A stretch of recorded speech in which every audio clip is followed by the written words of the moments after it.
வணக்கம். செல்வகுமாரின் ஏன் எதற்கு எப்படி என்கின்ற தலைப்பிலே இன்றைய தலைப்பு, பூமியானது தன்னைத்தானேயும் சூரியனையும் ஒட்டுமொத்த சூரிய குடும்பம் மில்கிவே கேலக்சியின் மையத்தையும் சுற்றி கொண்டிருக்கிறது. இந்த வேகம் எவ்வளவு?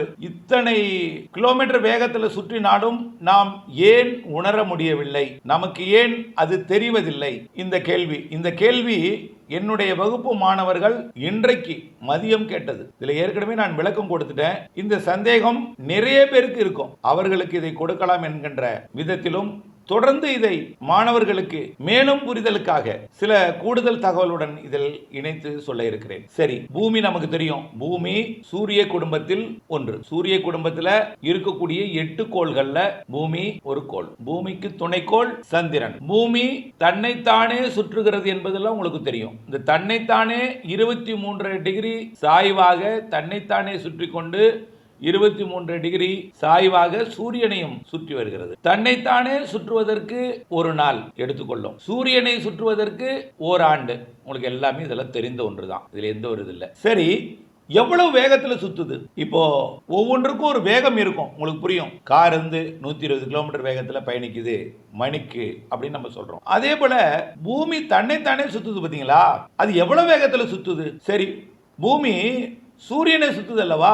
இது எவ்வளவு வேகத்தில் சுத்துது? இது ஏன் நாம் உணர முடியவில்லை என்கின்ற ஒரு அழகான ஒரு விளக்கத்தை நான் உங்களுக்கு வழங்க இருக்கிறேன். சரி, பூமி தன்னைத்தானே சுத்துதுல, இந்த தன்னைத்தானே சுற்ற வேகம் எவ்வளவுன்னா மணிக்கு 1670 கிலோமீட்டருங்க.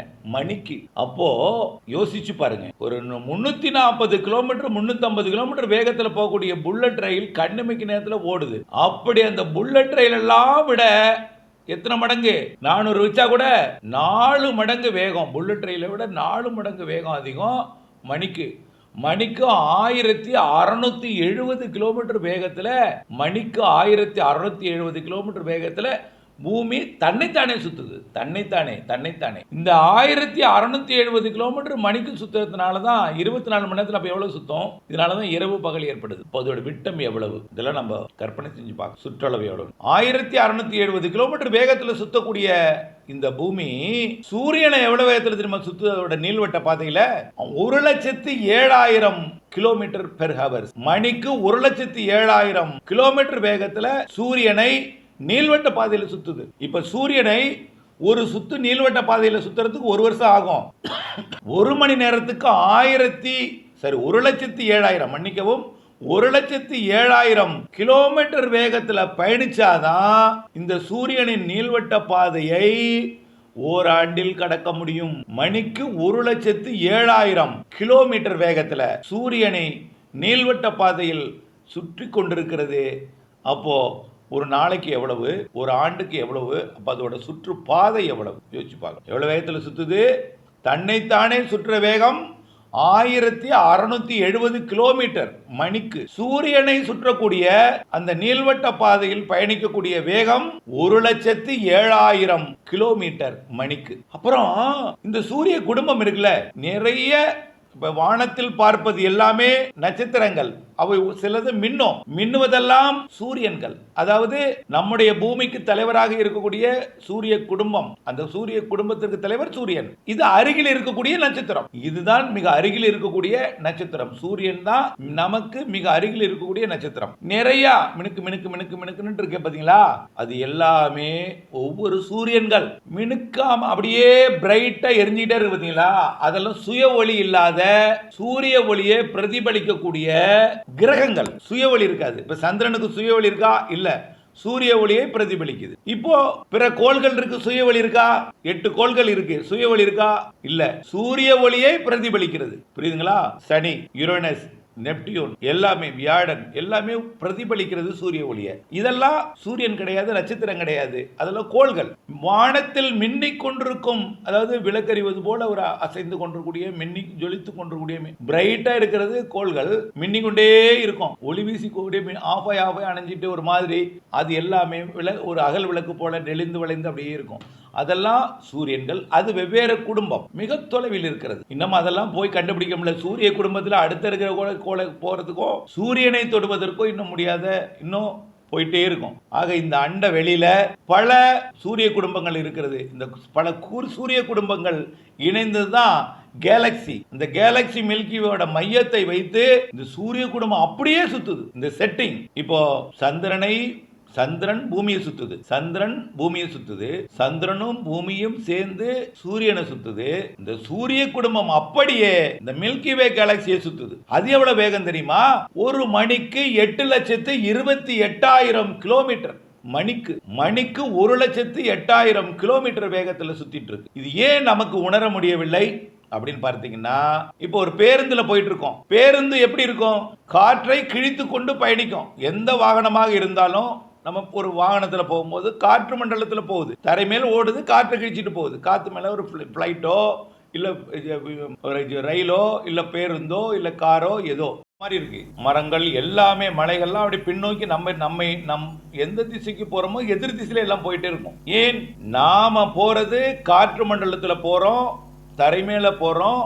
அந்த காற்று மண்டலத்தில் இருக்கக்கூடிய பிற, அந்த பூமி மேல இருக்கக்கூடிய பிற பொருள்லாம் எதிர் திசையில போற மாதிரி இருக்கு. ஆனா பூமி இந்த மணிக்கு தன்னைத்தானே 1670 கிலோமீட்டர் வேகத்துல சுத்துறதும், சூரியனை நீள்வட்ட பாதையில மணிக்கு 1,07,000 கிலோமீட்டர் வேகத்துல சுத்துறதும், கேலக்சியின் அதாவது மில்கி வே மையத்தை 8,28,000 கிலோமீட்டர் வேகத்துல மணிக்கு சுத்துறதும் ஏன் நாம உணர முடியலன்னா அதுக்கு நிறைய காரணங்கள் இருக்கு. ஒண்ணு, நாம மட்டும் இருந்தா உணர்வோம். கார்ல நாம மட்டும் போவோம், பிற பொருள்லாம் பின்னோக்கி போற மாதிரி இருக்கும். ஆனா இங்க அப்படி அல்ல. பூமி சுத்தும் போது பூமியில் நாம் இருக்கிறோம், நம்மோடு சேர்ந்த இந்த சாலையும் இருக்கு, வீடும் இருக்கு, மலையும் இருக்கு, அதற்கு மேல இருக்கக்கூடிய இந்த மேக கூட்டங்களும் இருக்கு, வளிமண்டலம் இருக்கு, காற்று மண்டலமும் நம்மோட சேர்ந்து. நாம மட்டும் போனா உணர்வோம்.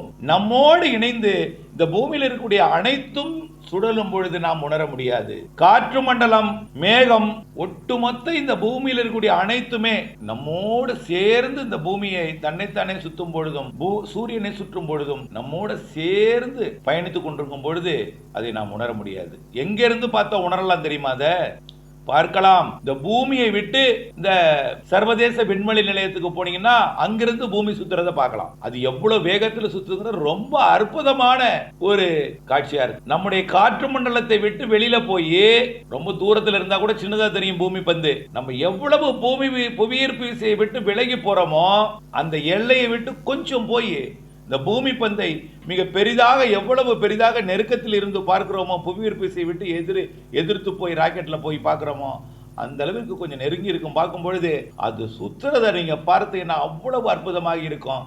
இந்த மணிக்கு 1670 கிலோமீட்டர் வேகத்தில் சுத்தும் போது எப்படி இருக்கும்? ஜம்முன்னு ராட்டின மாதிரி சுத்தும். சுத்தி கொண்டே அப்படியே 1,07,000 கிலோமீட்டர் வேகத்துல சூரியன் நீள்வட்ட பாதையில சுத்திட்டு இருக்கும். நாம இந்த பூமியை விட்டு, காற்று மண்டலத்தை விட்டு, புவியீர்ப்பு விசையை விட்டு வெளியில போய் பார்த்தா அதை உணரலாம். ஆனால் நம்மோடு சேர்ந்து, நம்ம அருகில் இருக்கக்கூடிய நம்ம இல்லமும் காற்று மண்டலமும் எல்லாமே, இந்த பிளைட்ல போறோம், பிளைட் எங்க இருக்கு? காற்று மண்டலத்துல தான் போகுது. புவியீர்ப்பு விசையை விட்டு அப்பால் போனதான் அதை நம்ம உணர முடியும். காற்று மண்டலத்துல மேகத்துக்கிட்ட போயிட்டு இருக்கோம், மேகத்துக்கு மேல போயிட்டு இருக்கோம். காற்று மண்டலமும் நம்மோட வர்றதுனால இந்த பூமி 1670 கிலோமீட்டர் மணிக்கு வேகத்துல சுத்துறதையும், 1,07,000 கிலோமீட்டர் வேகத்துல மணிக்கு சூரியனை சுத்தி வர்றதையும் நாம உணர முடியறது இல்ல. இன்னொன்னு, ஒரு பேருந்துல போறீங்கன்னு வச்சுங்களேன், ஒரு சில பேருந்துல பாத்தீங்கன்னா நிக்கவே முடியாது. டிரைவர் திடீர்னு பிரேக் போடுவாரு, திடீர்னு திருப்புவாரு, லெப்ட் ரைட் திருப்புவாரு, திடீர்னு போய் டிரைவர்கிட்ட போய் நிப்பீங்க சில சமயம். இப்படி சில பேருந்துலாம் பிடிக்காமே நிக்க முடியாது. ஏன்? அந்த டிரைவர் ஒரு நிலையான வேகத்துல இயக்குவதில்லை. திடீர்னு ஸ்பீட், திடீர்னு பிரேக், திடீர்னு ரைட் திருப்புறது, லெப்ட் திருப்புறது எல்லாம் இருக்கும். அப்ப என்ன செய்வோம்? நம்ம கடுமையா அதை உணர்வோம். ஆனா பூமி அப்படி அல்ல, ஒரே வேகத்துல தான் சுத்துது. இப்போ ஃப்ளைட் டேக் அப் ஆகும்பொழுது, தரையிலிருந்து ஃப்ளைட் டேக் அப் ஆகும்பொழுது நம்ம அந்த வேகத்தை உணர்வோம். ஏன்னா பிக்கப் ஆகுது, ஒரே வேகம்னா. அப்போ தரையில் நிற்கும் போது மெதுவாக நவுத்திட்டு போவாங்க, கொண்டு போய் டேக்கப் போகிற இடத்துல கொண்டு நிறுத்துவாங்க, அப்புறம் ஸ்டார்ட் பண்ணுவாங்க, அப்புறம் ஸ்லைட்டாக வேகம் இன்க்ரீஸ் ஆகும், அப்புறம் ரன்வே விட்டு மேலே ஏறிடும், அப்புறம் போகும், நல்ல வேகத்தில் போகும், அப்புறம் நல்ல வேகத்துக்கு மேலே போயிட்டு வச்சுங்க, நல்ல ஹைட்டுக்கு போயிட்டா ஒரே ஸ்பீடு தான், அவ்வளோதான். அப்போ நம்ம வேகத்தையும் உணர மாட்டோம், போகிறதே நமக்கு தெரியாது. அதே போல தான் இந்த பூமி ஒரே வேகத்துல, சீரான வேகத்துல சுழன்று கொண்டிருக்கிறதுனாலே நாம உணர முடியும். புரியுதுங்களா? நம்மோடு சேர்ந்து காற்று மண்டலமும் பயணிக்கிறது, எல்லாம் நம்மோடு சேர்ந்து இந்த பூமியில இருக்கிற எல்லாமே பயணிக்குது. புவியீர்ப்பு விசையை விட்டு வெளில போய் பார்த்தா தான் இந்த பூமி சுத்துறதை பார்க்க முடியும். அது வரைக்கும் உள்ளே இருந்து நம்மோட சேர்ந்து பயணிக்கிறதுனால, ஒரே சீரான வேகத்துல வளிமண்டலமும் சேர்ந்து பயணிக்கிறதுனால நம்ம உணர முடியாது. புரியுதுங்களா? இதனாலதான் நம்ம பூமி சுற்றுறத, அதுவும் இந்த கடுமையான ஒரு வேகம் 1,07,000 சூரியன் அதாவது நீள்வட்ட பாதையில் சுற்றுறது 1,07,000 கிலோமீட்டர் பெர் மணிக்கு 1670 கிலோமீட்டர் தன்னைத்தானே சுத்துது. ஒரு ரவுண்ட் அடிக்குது 24 மணி நேரத்தில் ஒரு ரவுண்ட். அந்த ரவுண்டு எவ்வளவு வேகத்தில் சுத்தினா ஒரு ரவுண்ட் வருது? 1670 கிலோமீட்டர் மணிக்கு. இதெல்லாம் உணர முடியாததுக்கு காரணம் எல்லாம் நம்மோடு இணைந்து சுழல்கிறது என்பதை நீங்கள் புரிந்து கொள்ள. அது இல்லாம அளவுல நம்ம ரொம்ப சின்னது. பூமி எவ்வளவு பெருசு, நம்ம சின்னது. அதுல ஒண்ணு கற்பனை செஞ்சு பாருங்க. இந்த இமயமலையும் அதுலதான் இருக்கு, எவரெஸ்டும் அதுலதான் இருக்கு. நாம எங்கேயோ இருக்கிற கல்லு மண்ணெல்லாம் கொண்டு வந்து ஒரு கட்டடத்தை போய் கட்டுறோம். துபாயில இருக்கிற கட்டடம் பாருங்க, எத்தனை மாடி, 150 200 மாடி கட்டடத்தெல்லாம் கட்டி அதோட சுழல்றதே அப்படியே அதோட சுழற்சி வேகத்தையே கொஞ்சம் கொஞ்சம் மாத்திர அளவுக்கெல்லாம் நம்ம கட்டடத்தை கட்டுறோம். இருந்தாலும் அனைத்தையும் சுமந்து கொண்டு இந்த 1,07,000 கிலோமீட்டர் சூரியனின் சுற்றுவட்ட பாதையிலும் மணிக்கு தன்னைத்தானே 1670 கிலோமீட்டர் தன்னைத்தானேயும் சுழல்வதை நாம் உணர முடியாததற்கு காரணம் அனைத்தும் நம்மோடு இணைந்து சுழல்கிறது. காற்று மண்டலமும் நம்மோடு இணைந்து சுழல்கிறது என்பதனாலதான் உணர. புவியீர்ப்பு விசையை விட்டு வெளியில போய் பார்த்தா அந்த வேகத்தை நாம் ரசிக்கலாம். அப்படிப்பட்ட சுற்றுலாவெல்லாம் விரைவில் நடக்கும், பார்க்கலாம். இணைந்தே இருப்போம் மேலும் ஒரு புதிய தகவலுடன். நன்றி.